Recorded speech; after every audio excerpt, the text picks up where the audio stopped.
restoring Illinois to greatness. This is Illinois Rising, presented by the Illinois Policy Institute and hosted by AM 560's Dan Proft.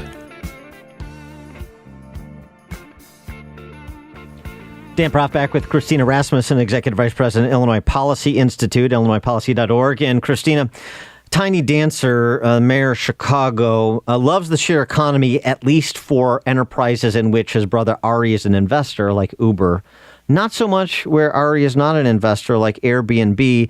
He and his vice feudal lord, Brendan Riley, alderman for my ward, good old 42, they got a little persnickety with Airbnb because Airbnb launched an advertising campaign, Chicago Airwaves, saying, the city is essentially trying to hold us up and sending a message to activate their customers, both in terms of those who use Airbnb and those who are, the providers of accommodations via Airbnb.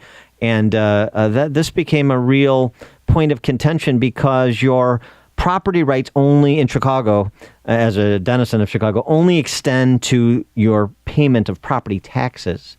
And your free speech rights only extend to the point that you criticize the fifth floor. I stayed at an Airbnb last night. You did? And it was fabulous. I stayed in Pilsen, very affordable. There's a convention in town, so prices at the hotels were pretty high. And to think that they would tack on an extra 4% tax on top of the lodging hotel tax, and for what? What value am I, the guest, getting out of it? What value is the host getting out of it? It's just to prop up city coffers. Well, right. And I mean, this is also about regulating your property, though, right? So this is about revenue, but it's also telling you, because this is what they were negotiating with Airbnb, here's how many nights you're allowed to make your residence available for Airbnb. Here are the restrictions. So they're essentially the city's homeowners association telling you what the rules and regulations are for the use of your private property. That, to me, is the larger problem, even in addition to the hotel tax surcharge they're adding to the Airbnb. Yeah, the number of nights you should be able to rent out your house is 365 a year, right? It's none of their business. And I'm reading here that one of the other regulations that they proposed was having Airbnb submit a list of addresses of hosts to the alderman of a particular ward. That is creepy as heck. There is no reason they need this list, right? What, are they going to come welcome me to the neighborhood when I check in? It's not like I can vote for them. I don't think they're going to welcome you, no. I think they're going to monitor. But this is the whole system of Chicago, and people, I guess, have some understanding of this. But it really is, it's like a Game of Thrones episode. It is feudal lords and serfs. And you could have a 7-figure property in Lincoln Park, and you'll be reminded at some point that you are still just a serf, no matter how much money you have, no matter what your property looks like, from the smallest person to the biggest person, except to the extent that you have political clout, like you fund the feudal lords campaign or something like that, then you're treated a little bit differently.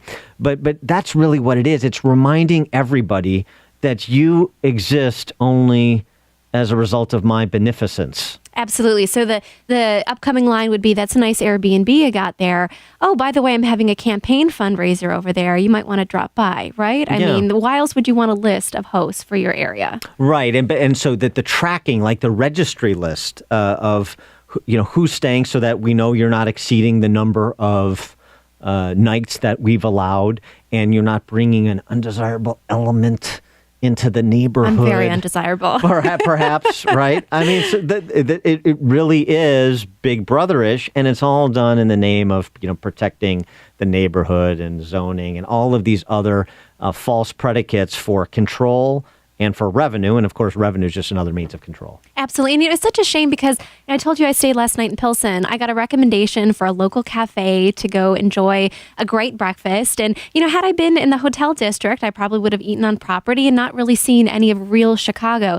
This is an amazing opportunity to experience real neighborhoods, meet great people, and yet they're trying to get away of it. It's just a shame. It's a simple solution. I don't know why Airbnb didn't figure it out. Just give Ari stock options. On this edition of Illinois Rising, it's been Dan Proft and Kristina Rasmussen, Executive Vice President of the Illinois Policy Institute. Coming up next week, more of the evil that lurks in the hearts of the politicians of Illinois.